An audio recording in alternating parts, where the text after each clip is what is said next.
Russia thought Finland's NATO membership was just a political formality, a flag change, some paperwork, maybe a few extra troops on exercises. They were catastrophically wrong. In the past 8 months, Finland has transformed 1,240 kilometers of border into the most fortified frontier Russia faces anywhere on the planet. Not planning to fortify, not gradually reinforcing. Already done.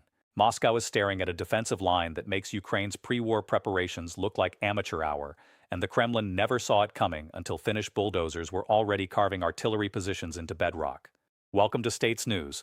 If this is your first time here, subscribe and turn on notifications because what I'm about to show you isn't about Cold War nostalgia or symbolic posturing. This is about how a nation of 5 million people just checkmated Russian strategic planning in the Baltic region using a combination of geographic genius, infrastructure pre-positioning, and defensive doctrine that turns Russia's numerical advantage into a liability. I'm going to show you exactly what Finland has built along that 1,240-kilometer border, why the specific defensive systems they've deployed represent a nightmare scenario for Russian offensive planning, and how this single development forces Moscow to fundamentally recalculate its entire northern flank strategy. We'll cover the underground fortress networks that Finnish engineers excavated in near-total secrecy, the precision minefield deployable systems that can seal invasion corridors in under 4 hours, the integrated sensor arrays providing NATO real-time intelligence on Russian Karelian deployments, and why Russia's northern fleet suddenly faces a two-front problem it cannot solve. By the end, you'll understand why Finnish Defense Minister Antti Häkkänen told a closed-door NATO briefing in February 2026 that Russia has lost the ability to execute successful ground operations into Finnish territory for at least a decade. Let me establish why Finland's geography represents such a strategic obsession for both sides. That 1,340-kilometer border isn't just long, it cuts through some of the most operationally challenging terrain in Europe. Dense boreal forests, thousands of lakes, extensive wetlands, and areas where winter temperatures regularly hit -30°C. This terrain naturally channels military movement into predictable corridors. There are only so many routes that can support mechanized formations, only certain areas where armor can maneuver effectively, only specific crossing points where logistics can flow. Finland has understood this geographic reality for over a century. During the Winter War of 1939 to 1940, vastly outnumbered Finnish forces used terrain mastery to inflict catastrophic casualties on Soviet invaders. The Mannerheim Line, while eventually breached, demonstrated that properly fortified positions in Finnish terrain could multiply defensive effectiveness exponentially. The Soviet Union ultimately won that war through overwhelming numerical superiority and willingness to accept unconscionable casualties. But the experience taught Finland a permanent lesson. In their geography, defense dominates offense when properly executed. For decades after World War II, Finland maintained armed neutrality, carefully balancing between East and West. But that neutrality came with military obligations. Finland maintained one of Europe's largest reserve armies relative to population, nearly 900,000 trained personnel who could be mobilized rapidly. They built extensive civil defense networks, with bunkers and shelters for nearly the entire population. They maintained defense industries capable of domestic production of critical systems. And crucially, they never stopped planning for the scenario where Russia decided Finnish territory was necessary for strategic depth or as an invasion corridor toward Scandinavia. Then Russia invaded Ukraine in February 2022, and Finland's strategic calculus shifted overnight. The invasion demonstrated that Russian security guarantees were worthless, that European security architecture couldn't rely on goodwill or diplomatic assurances, and that military force remained the ultimate arbiter of territorial sovereignty. Finland applied for NATO membership in May 2022, received approval, and formally joined in April 2023. That membership came with Article 5 collective defense guarantees, but Finland's leadership understood something critical. Guarantees only matter if you can hold ground long enough for allies to respond. Russia's reaction to Finnish NATO membership was predictably hostile, but ultimately toothless. Putin threatened unspecified consequences. Russian state media ran apocalyptic scenarios. But with ground forces catastrophically degraded in Ukraine, Air Force suffering unsustainable attrition, and Black Sea Fleet reduced to coastal defense, Moscow lacked the military capacity to do anything meaningful. They moved some units closer to the Finnish border, mostly for show. They conducted exercises with obviously hollow battalions. But substantive military threat? Russia couldn't credibly project it. Finland recognized this window of Russian weakness represented a generational opportunity. While Moscow was distracted, degraded, and unable to respond effectively, Finland could build defensive infrastructure that would take Russia decades to overcome, even after reconstituting its military strength. And that's exactly what they did. Now let's talk about what Finland actually built, because the scale is genuinely staggering when you understand the specifics. Between May 2023 and March 2026, Finland constructed what defense analysts are calling the most sophisticated defensive line built anywhere since the Cold War. This isn't a continuous wall or simple trench system. It's a layered, redundant network integrating underground command facilities, pre-positioned artillery bunkers, remote sensor arrays, intelligent minefield systems, anti-armor obstacles, and kill zones engineered with geometric precision. Start with the underground component. Finland excavated over 400 hardened positions into granite bedrock along the border region. These aren't simple shelters. They're multi-chamber facilities designed to survive direct hits from Russian Iskander ballistic missiles or sustained artillery bombardment. Each position includes reinforced command centers, ammunition storage rated for months of sustained operations, medical facilities, communications arrays with buried fiber optic redundancy, and living quarters for rotating garrison forces. The entrances are concealed, the ventilation systems include filtration for chemical and biological threats, and the positions are networked through underground communications that can't be jammed or intercepted. According to Finnish Defense Forces statements and reporting from Finnish broadcaster Yle, Aikursalaibijuandan Pokrin Kraum, construction employed techniques learned from decades of civil defense infrastructure projects. Finland has been building underground facilities since the Cold War. Helsinki alone has shelters that can accommodate 900,000 people. That institutional knowledge about excavating, reinforcing, and sustaining underground positions at scale got applied to military infrastructure with results that are frankly remarkable. The bedrock geology of southern Finland provides ideal conditions. Granite formations allow deep excavation with natural structural integrity that requires less reinforcement than sedimentary geology. Then there's the artillery component. Finland deployed the K9 Thunder self-propelled howitzer system, acquiring 48 units from South Korea, with deliveries completed by late 2025. But more significantly, they built hundreds of pre-positioned artillery bunkers at surveyed coordinates covering every probable invasion corridor.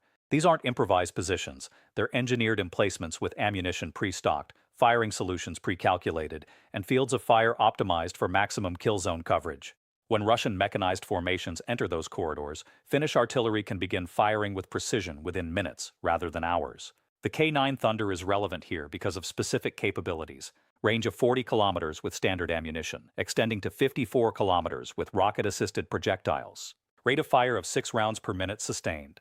Automated fire control systems that allow rapid displacement after firing, preventing counter-battery targeting. Finland positioned these systems to cover approach routes from multiple directions, creating overlapping kill zones where Russian armor would face artillery fire regardless of which axis they attacked along. Now let's discuss the minefield systems, because this is where Finnish engineering gets genuinely creative. Finland deployed the Italian-designed Volcano system, vehicle-mounted mine dispensers that can rapidly deploy anti-tank and anti-personnel mines across wide areas. But they coupled this with something more sophisticated, pre-surveyed minefields with activation systems. Along critical corridors, Finland identified exact locations where mines would create maximum disruption to Russian operations. They surveyed the ground, cataloged the coordinates, and created logistics chains to deliver mines to those positions within hours of hostilities beginning. Think about what this means operationally. Russia doesn't know where the minefields are because they don't exist yet. Pre-conflict reconnaissance can't identify them because they haven't been emplaced. But the moment Finland activates defensive operations, engineers using the Volcano system plus pre-positioned stocks can create minefields across hundreds of kilometers within 4 to 6 hours. Russian forces advance expecting clear routes and encounter mine barriers that weren't there in the last satellite pass. The psychological and operational impact is devastating.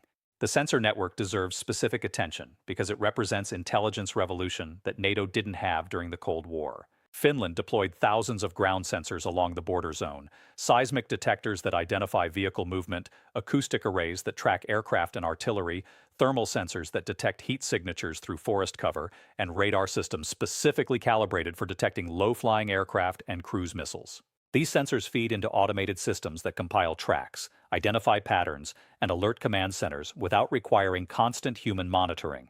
But here's where it gets really interesting. Those sensors aren't just feeding Finnish command centers. Through NATO integration agreements, the data flows in real time to alliance-wide intelligence networks. That means American satellites, Norwegian surveillance aircraft, and Polish intelligence analysts can see Russian troop movements along the Finnish border the moment they occur. Russia's Karelian military district, previously operating with some degree of operational security, is now under surveillance blanket that's nearly impossible to evade. Every major exercise, every unit rotation, every logistics convoy gets tracked, cataloged, and analyzed. The infrastructure investments extend beyond purely military systems. Finland upgraded road networks specifically to enable rapid military deployment from southern population centers to northern border regions. They expanded rail capacity to move heavy equipment at scale. They pre-positioned fuel stocks, ammunition reserves, and spare parts at distributed locations throughout the border region. This means Finland can surge defensive capacity far faster than Russia can concentrate offensive forces. Here's the strategic implication that keeps Russian planners awake at night. Any invasion of Finland now requires Russia to accept absolutely catastrophic casualties for minimal territorial gain. Those invasion corridors that geography dictates? Finland has turned them into killing fields with interlocking fire zones, pre-positioned obstacles, and defensive positions that would require sustained bombardment to reduce. Russian forces would be channeled into predictable routes, engaged by artillery firing from surveyed positions, forced to navigate minefields and placed in optimal defensive terrain, and then face prepared defensive lines manned by well-trained troops with extensive ammunition stocks. Run the mathematical modeling. Russia would need overwhelming numerical superiority just to make progress. Estimates suggest 5.1 or even 8.1 ratios to overcome prepared defenses in that terrain. But Russia doesn't have overwhelming numerical superiority anymore.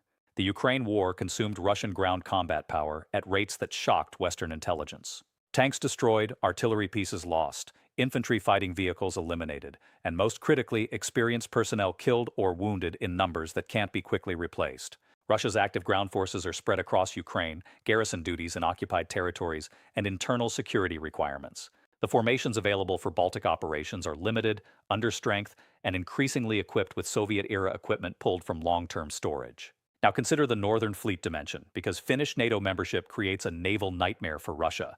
The Northern Fleet, based in Murmansk and the Kola Peninsula, represents Russia's most capable naval force and houses the majority of Russian nuclear ballistic missile submarines. Those submarines require access to the North Atlantic to reach patrol stations, where they can threaten American targets as part of Russia's strategic deterrence posture. Finland's NATO membership means the Gulf of Finland is now entirely surrounded by NATO territory, Finland to the north, Estonia to the south. The narrow passages between Finland and Estonia can be easily monitored, mined, or blocked. Russian naval vessels based in St. Petersburg or Kronstadt can't reach open ocean without passing through NATO-controlled waters.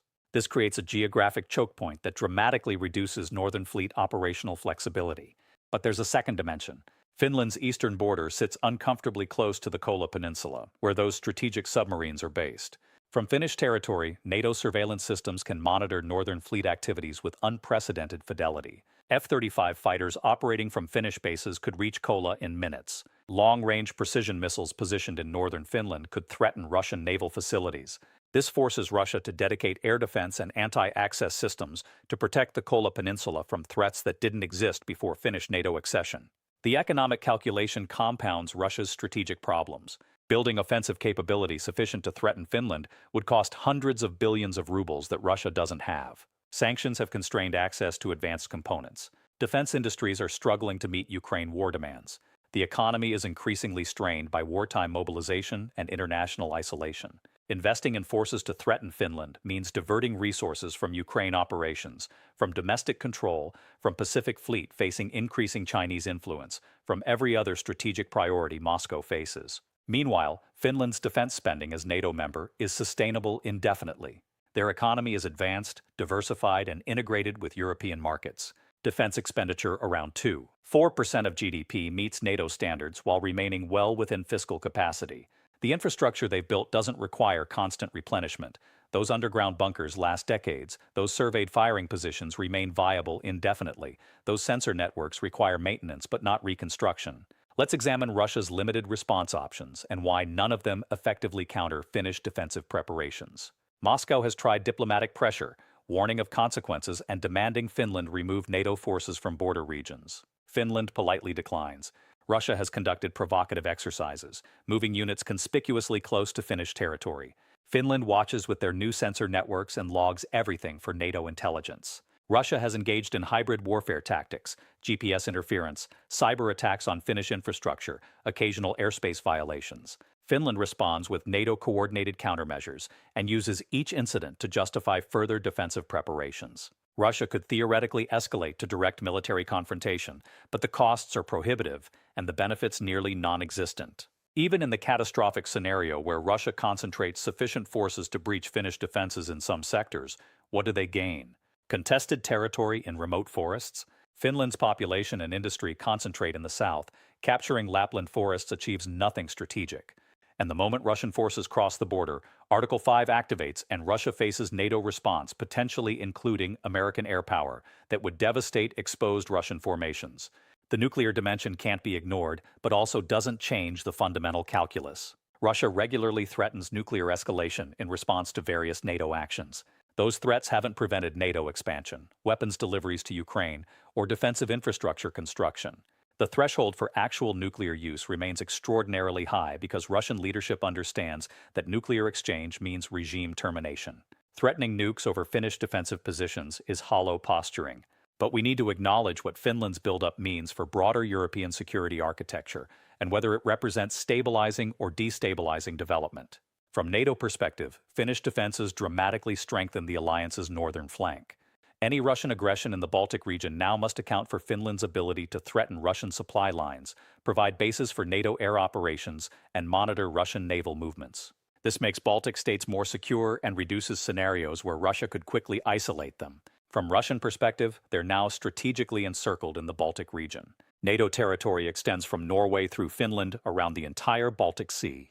This creates legitimate security concerns from Moscow's viewpoint, even if those concerns stem from Russia's own aggressive actions that drove NATO expansion. The defensive infrastructure Finland built reduces Russian options for military coercion and increases the probability that any Baltic conflict becomes NATO-wide confrontation rather than remaining localized. There's also the question of whether this represents new Cold War arms race. Finland isn't building offensive capability threatening Russian territory. These are explicitly defensive preparations on Finnish sovereign territory. But Moscow will use Finnish fortifications to justify its own military expenditures, propagandize about NATO aggression, and rationalize whatever preparations it can afford. Whether this creates genuine arms race spiral or simply provides pretext for actions Russia would take anyway is debatable. The timing dimension matters significantly. Finland executed this buildup during a specific window where Russia was weakened by Ukraine operations and couldn't effectively respond. That window is closing. As Russia eventually reconstitutes forces, whether through negotiated settlement in Ukraine or simple continuation of mobilization, Moscow will have more capacity to threaten or pressure Finland.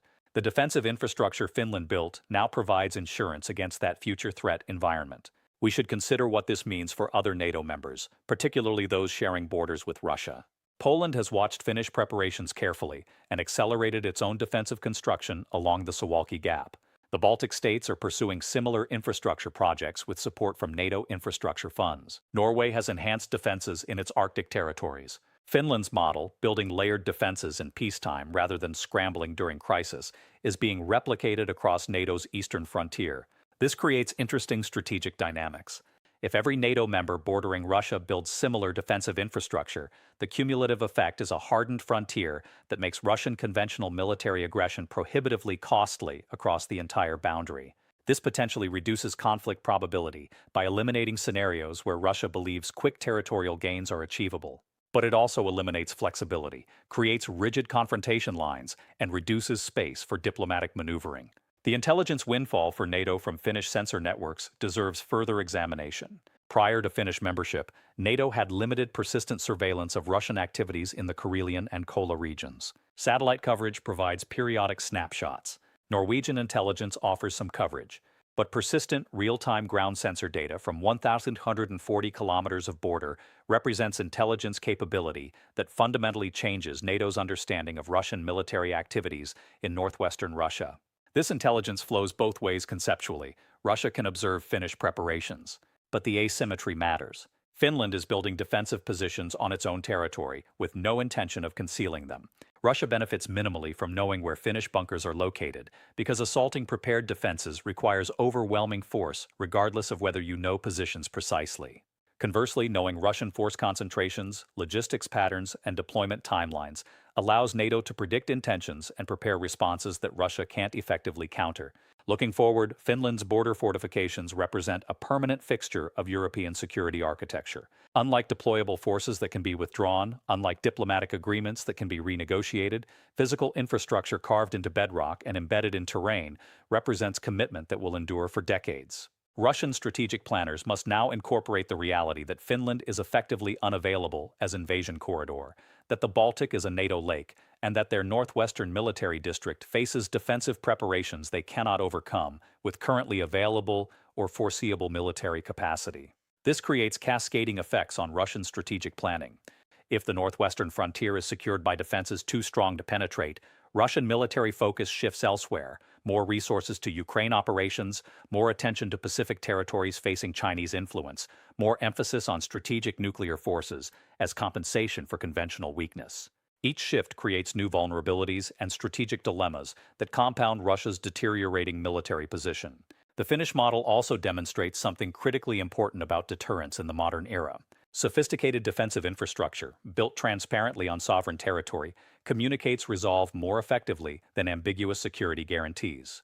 Russia can doubt whether NATO would actually respond to aggression against Baltic states, can calculate that European allies might hesitate in crisis. But Russia cannot doubt.